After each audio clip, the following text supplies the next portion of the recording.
ओम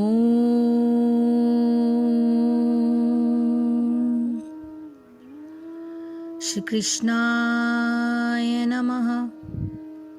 ओम श्री वासुदेवाय नमः। अब भगवान बताते हैं कि स्थितप्रज्ञ पुरुष कैसे बैठता है।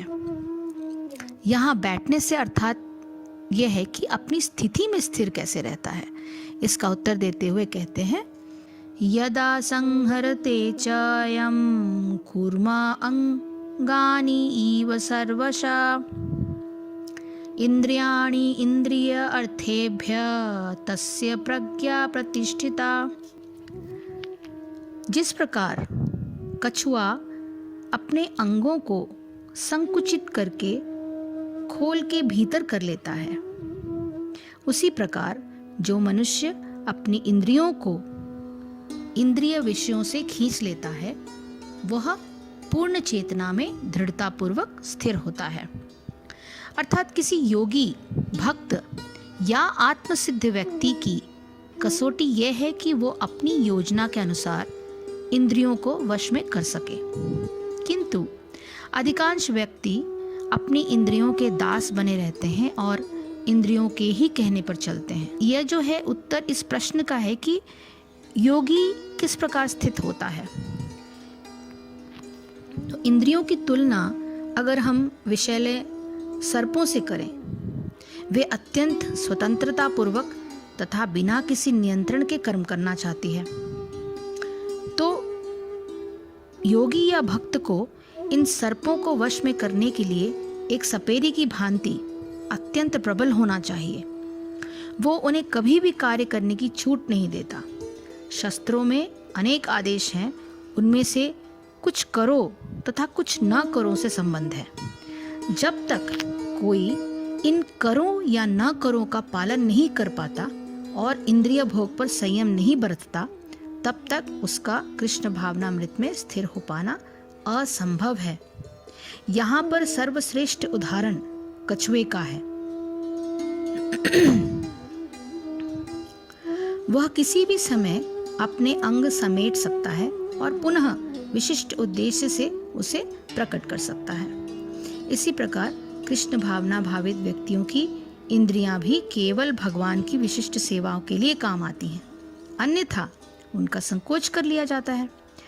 अर्जुन को उपदेश दिया जा रहा है कि वो अपनी इंद्रियों को आत्मतुष्टि में न करके भगवान की सेवा में लगाएं। अपनी इंद्रियों को सदैव भगवान की सेवा में लगाए रखना कूर्म द्वारा प्रस्तुत दृष्टांत के अनुरूप है, जो अपनी इंद्रियों को समेटे रखता है। तो इस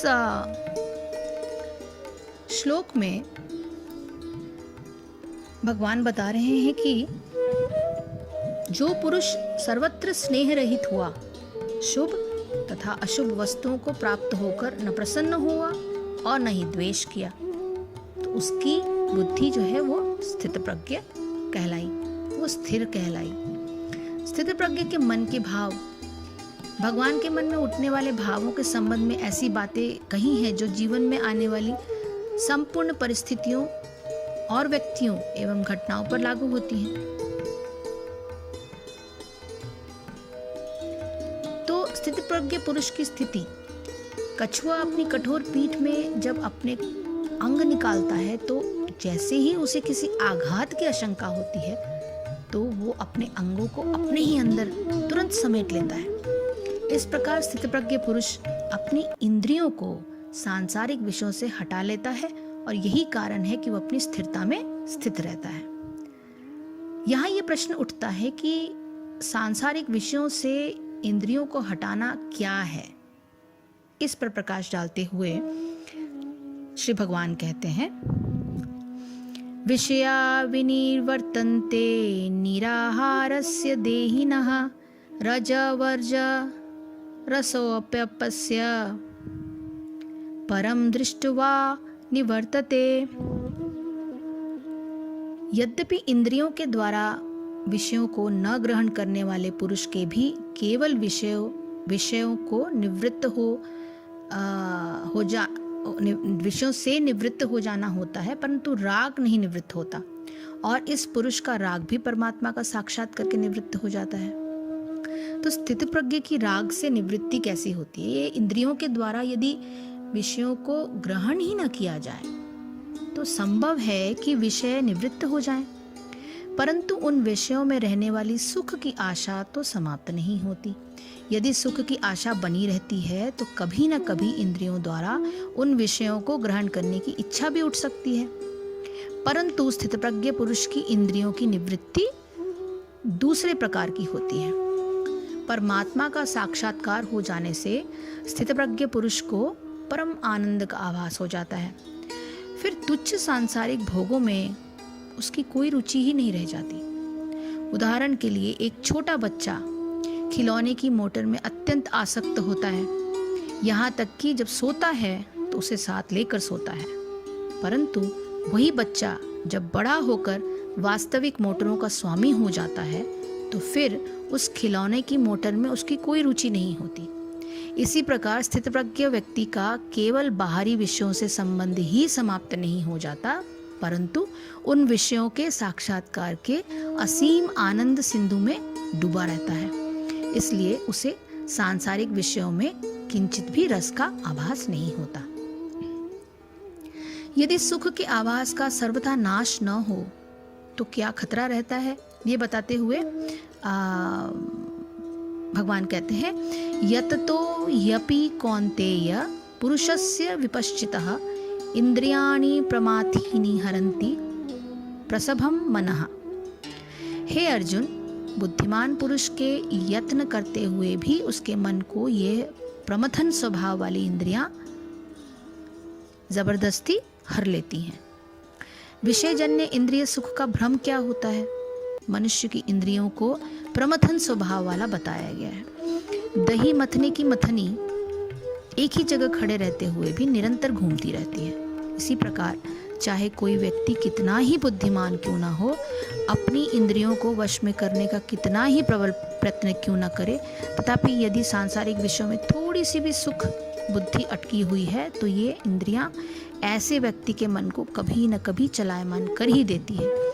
इसलिए इंद्रियों में संयम रखने करने की अपेक्षा आवश्यक है कि इंद्रियों के विषय में जो सुख का आभास है उसको समाप्त कर दिया जाए। स्थितप्रज्ञ पुरुष इस प्रकार इंद्रियों का संयम करके अपने आप को इस परिस्थिति से दूर रख सकते हैं।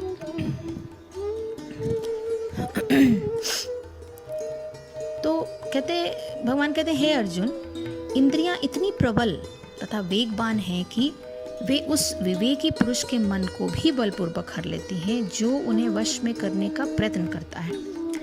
अनेक विद्वान ऋषि, दार्शनिक, आध्यात्मवादी इंद्रियों को वश में करने का प्रयत्न करते हैं, किंतु उनमें से बड़ा भी कभी कभी विचलित मन के कारण इंद्रिय भोग का लक्ष्य बन जाता है। यहाँ तक कि विश्वामित्र जैसे महर्षि तथा पूर्ण योगी को भी मेनका के साथ विषय भोग में प्रवृत्त होना पड़ा। यद्यपि वे इंद्रिय निग्रह के लिए कठिन तपस्या तथा योग कर रहे थे। विश्व में, इतिहास में इसी तरह के अनेक दृष्टांत हैं।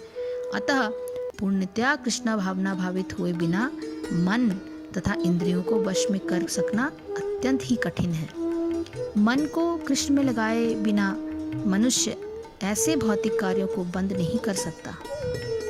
परम साधु तथा भक्त यमुनाचार्य ने एक व्यवहारिक उदाहरण प्रस्तुत करते हुए कहा है, यद्यवधि मम चेतः कृष्ण पदारविंदे नवनवर सदा मन्येदतं रन्तुमासित तद्वधीवत् नारी संग में स्मर्यमाने भवति मुखविकारः सुष्ठु निष्ठिवनं च।